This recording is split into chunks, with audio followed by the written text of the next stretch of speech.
The inductees were announced into the 2021 Hall of Fame class, and I'm gonna pull them up so we could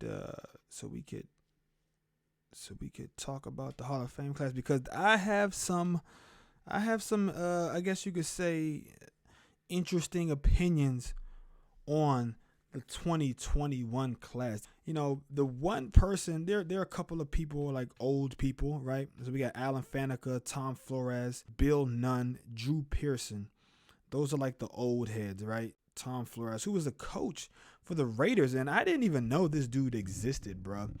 I thought like the only prominent coach for the Oakland Raiders or the Los Angeles Raiders or the Raiders franchise basically was John Madden. I thought he was like the only guy who won Super Bowls for them, but apparently this dude Tom Flores won Super Bowls for the Raiders as well, and he was like he's a minority coach as well. He's Hispanic, of Hispanic descent, so I think that's pretty cool. He's finally getting in. We got this guy contributor Bill Nunn, Drew Pearson, who was like the original like deep threat extraordinaire for the Cowboys back in the 70s. No, I guess maybe the 80s. Drew Pearson. Let's look at this motherfucker. Drew Pearson. He went to the Pro Bowl in the 70s. He was first team All-Pro in the 70s. And he was Super Bowl champion of Super Bowl 13.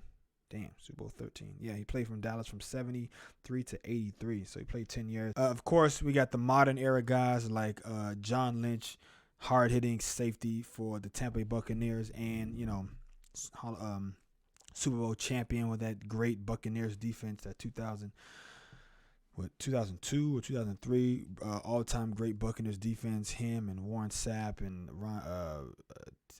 Tiki Barber and bunch of other guys, man. Great defense. Brooks, who I think all four of those guys should get into the Hall of Fame. I think Barber should get in if he isn't already in. Brooks should get in if he isn't already in. I know Warren Sapp is in, and now your boy John Lynch is in. Of course, Peyton Manning, first ballot Hall of Famer. You know, we all know about Peyton Manning, and you know Charles Woodson, Packer, great, Raider, great.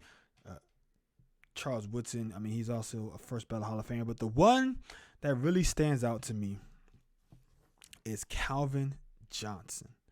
Now, here's my spiel on Calvin Johnson.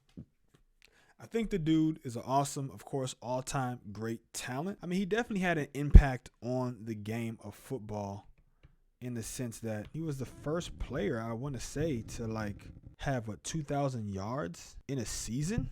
I mean, he's like the only player to ever have. Well, no, they said 19. They said he had 1964.